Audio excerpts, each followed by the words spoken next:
बिस्मिल्लाहिर्रहमानिर्रहीम। अस्सलाम वालेकुम। मेरा नाम मोहम्मद बिलाल है और आप देख रहे हैं हमारा यूट्यूब चैनल।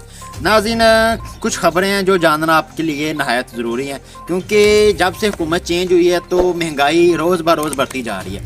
तो उस महंगाई की जो बढ़ती हुई शरह में से इस माह महंगाई की शरह पिछली महंगाइयों को भी आप भूल जाएंगे कि जितनी महंगाई अब बढ़ रही है। तो ये गवर्नमेंट का डेटा है। गवर्नमेंट के डेटे के मुताबिक जितनी महंगाई है, एक्चुअली महंगाई उससे ज़्यादा होती है। अगर मिसाल के तौर पर महंगाई 50% है तो गवर्नमेंट तो नहीं चाहेगी कि लोगों को पता चले कि 50%, तो वो ऑटोमेटिकली उसको थोड़ा सा कम शो करवाएंगे। वो चाहेंगे कि इसको कुछ बचत तो कर ली जाए, 40% या 35% या 42%। तो गवर्नमेंट का जो डेटा है उसके मुताबिक आपको महंगाई बताते हैं। एक्चुअली तो आपको पता ही, आप डेली अंडे भी खरीदते हैं, सब्जियां भी लेते हैं, घी भी लेते हैं, चीनी भी लेते हैं। तो एक्चुअल जो आपको महंगाई है वो तो पता ही। तो गवर्नमेंट के मुताबिक क्या है जी, हालिया एक हफ्ते के दौरान मुल्क में महंगाई की शरह 2.7% इजाफा हुआ। मतलब 2.7 पिछली महंगाई से मज़ीद बढ़ गई है, जो पहले महंगाई मौजूद है वहाँ से भी। तो पूरी अगर इनको जमा किया जाए तो सालाना बुनियादों पर महंगाई की शरह 38% रिकॉर्ड की गई, जो हालिया हफ्ते बढ़कर 41.54% पर पहुँच गई। रिपोर्ट के मुताबिक हालिया हफ्ते के दौरान 33 अशिया ज़रूरत की कीमतों के अंदर इजाफा हुआ, 6 की कीमतों में कमी भी हुई और 12 की कीमतें में इस्तेहकाम भी रहा। जबकि 23 फरवरी 2023 को ख़त्म होने वाले हफ्ते में महंगाई में इजाफा अशियाए खुर्दोनोश की कीमतें बढ़ते हुए और महंगाई से सबसे ज़्यादा 44,175 मिलियन माहाना आमदन वाला तबका मुतासर हुआ। ये एक मज़ीद डेटा जो गवर्नमेंट दे रही है कि पाकिस्तान में 44,175 रुपये माहाना आमदन वाला तबका, मतलब कि जिनकी जो माहाना आमदन है वो 44,000 के पास, आप 45,000 कर लें, जिन लोगों की आमदन 45,000 के पास है वो इस महंगाई में मुतासर हुए हैं।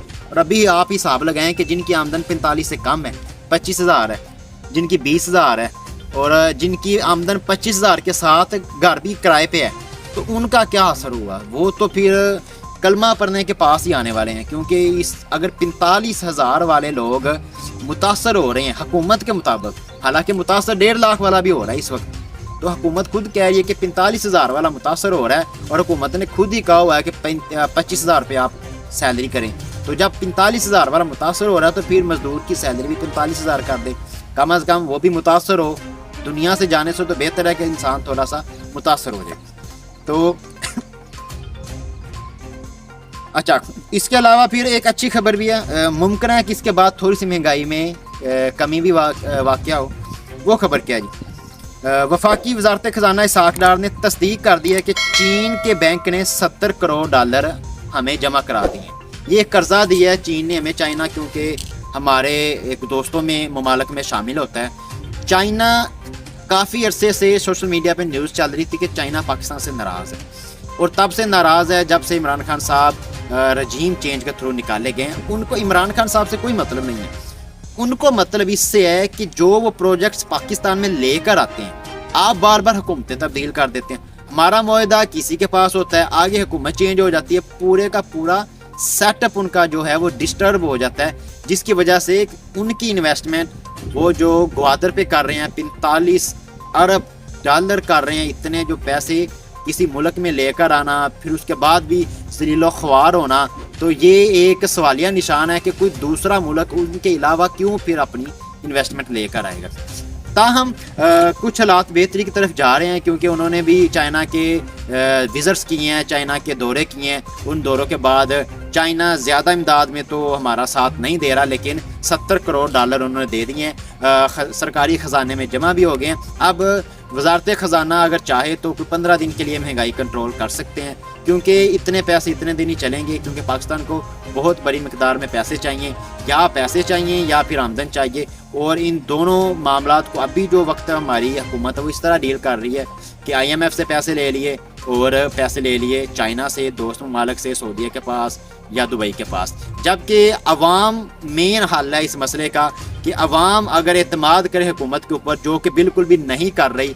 अवाम चाहती है पाकिस्तान में इस वक्त इलेक्शन, क्योंकि अब गरीब की तो बात ही छोड़ देना और मिडिल क्लास की भी छोड़ दें, अमीर लोग तंग आ चुके हैं। جن لوگوں کی فیکٹریز تھیں وہ بند ہو چکی ہیں. عام ایک انسان ہے نا, اگر ہم جیسا اگر کوئی سیلری پرسن لگا لیں تو اس کی سیلری آ رہی ہے, اس کا گزارا نہیں ہو رہا. اور اگر بزنس مین ہے جس کی کوئی دکان وغیرہ ہے تو اس کی دکان پہ مہنگائی آ رہی ہے, کچھ انکم کم ہو گئی ہے, ٹھیک ہے, لیکن پھر بھی وہ سروائیو کر رہا ہے. لیکن جو امیر لوگ ہیں ان کی فیکٹریز ہی بند ہو گئی ہے, کیونکہ اگر وہ فیکٹریز کو چلاتے ہیں تو جتنا وہ پروفٹ کماتے ہیں اس سے زیادہ وہ نقصان کما رہے ہوتے ہیں. تو وہ پھر آلٹرنیٹ وہ ان کو فیکٹریز بند کرنی پڑ جاتی ہیں, اور فیکٹریز بند کرنے کا نتیجہ یہ ہے کہ ان کو ماہانہ کروڑوں روپے کا نقصان ہو رہا ہے. تو اس وقت امیر طبقہ بھی چاہ رہا ہے کہ پاکستان کے اندر خدارہ الیکشن کرائے جائیں, عوام کو اعتماد میں لیا جائے, تاکہ دوست ممالک, ہمارے ہمسائے ممالک اور IMF سمیت باقی جو دنیا کے ادارے ہیں وہ پاکستان میں 5 سال کے لیے منتخب حکومت کے ساتھ اپنے معاہدے کریں, کانفیڈنس سے کریں, ان کو پتہ ہو کہ یہ حکومت چلے گی اور ہم ان کے ساتھ چل سکتے ہیں. تو خیر, ایک تیسری خبر سامنے آ رہی ہے. یہ ایک ایسی خبر ہے کہ جس کو سناتے ہوئے افسوس ہو رہا ہے, کیونکہ پبلک اکاؤنٹس کمیٹی کے مطابق جو نون لیگ کا گزشتہ دور گزرا ہے وہاں پر 3000 اسکیمیں مکمل نہیں ہو سکی. یہ اب اس میں کیا ہے, یہ ان اسکیموں کی جو ہم آپ کے ساتھ ڈیٹیل تو شیئر نہیں کر سکتے ابھی, کیونکہ 3000 بہت بڑا فگر ہے. اب ایسا کیوں ہو رہا ہے, یہی جو بات میں نے ابھی پچھلی ویڈیو میں کی کہ جب آپ وقتاً فوقتاً حکومت چینج کر دیں گے, آپ 6 ماہ بعد, سال بعد, 2 سال بعد حکومت چینج کر دیں, اگلی حکومت کیا کرتی ہے, سب سے پہلا کام ہی یہ کرتی ہے کہ پچھلی حکومت کی اسکیموں کو بند کریں. جیسے کہ اس حکومت نے آ کر صحت کارڈ بند کر دیا. اب آپ بتائیں کہ یہ جو صحت کارڈ کا منصوبہ ہے, کیا کہ کون انسان کہتا ہے کہ یہ برا ہے؟ یہ ایک ایسا منصوبہ ہے کہ غریب کے گھر میں 10 لاکھ کا علاج پڑا ہوا ہے. ایک پاکستان میں 60% آبادی ایسی ہے جو صرف کما کے کھا سکتی ہے, سیونگ نہیں کر سکتی. مطلب ان کی اتنی انکم ہے کہ وہ صرف گزارا کر سکتی ہیں, اور اس گزارے کے اگر درمیان میں بیماری آ جائے تو وہ پھر کہاں جائے گا؟ وہ ماں سوائے صرف اس لیے کہ وہ مایوسی اپنائے, مایوس ہو کر بیٹھا رہے, رب سے دعا کرے, جعلی فقیروں کے پاس جائے, پیروں کے پاس جائے, کیونکہ اس کو تو علاج کرانے کے تو پیسے نہیں ہوتے. تو پھر اس کے پاس جو کوئی امید ہوتی ہے, چاہے وہ کوئی پیر ہو, چاہے کوئی فقیر ہو, چاہے کوئی دوا خانہ ہو, چاہے کوئی سستا علاج دے رہا ہو, تو وہ وہاں پر جاتا ہے بجائے اس کے کہ وہ اپنا اچھا علاج کرا سکے, لیکن اچھے علاج کے لیے پیسے نہیں ہوتے. تو 3000 اسکیمیں جو پاکستان مسلم لیگ نون کی ہیں وہ بھی نامکمل ہیں. عمران خان صاحب کی کافی اسکیمیں ہیں جو اس حکومت نے آ کے بند کر دی, اور اس حکومت میں 1 سال میں آ کر کوئی اسکیم شروع نہیں کی. اور ان کیس اگر میں غلط ہوں, کوئی شروع کی ہے تو وہ اگلی حکومت آ کر بند کر دے گی.